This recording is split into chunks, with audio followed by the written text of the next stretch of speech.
Hello, friend. I hope you're doing well. You know, in these times, or certainly in these times, but as in any time, we can feel fear. And what I'd like to do is sort of make a distinction between emotion and feelings. Now, you feel emotions, certainly, and you feel feelings. You feel them in your body, both. But there is a distinction between them. First of all, fear is very normal as a human being. It started with survival, fight or flight, and then now it moved into more of the psychological realm, where we're fight or flight, and not from a tiger, but from made up fears in our minds or what have you, the future, uncertainty.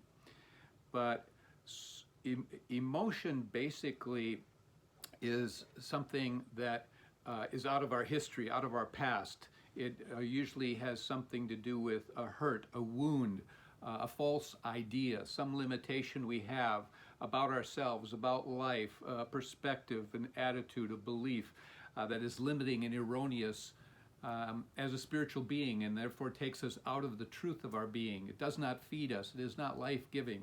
That is an emotion, and it has resistance in it. In other words, it doesn't feel good. It isn't a flow.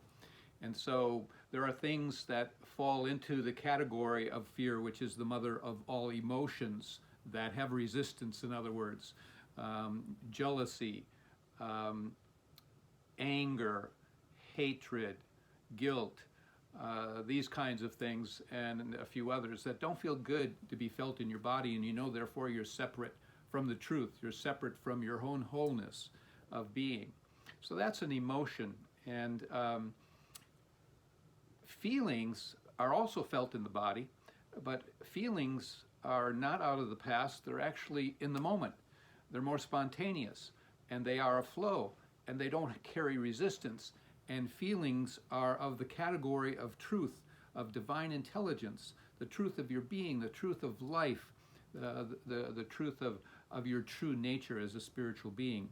These feelings would be love, peace, joy, a sense of oneness, sense of connectedness, the fullness moving through you that feels so good. Emotions generally do not feel that great, and one needs to be able to, when they have those feelings, be looking for where they are rooted, what belief, what idea, what perspective, so that a new choice can be made, so we can choose again, so we can make a correction really and see more clearly what is in alignment with truth, to be free of fear and all of its categories that separate us and move into our feeling nature, which is above and beyond actually thought.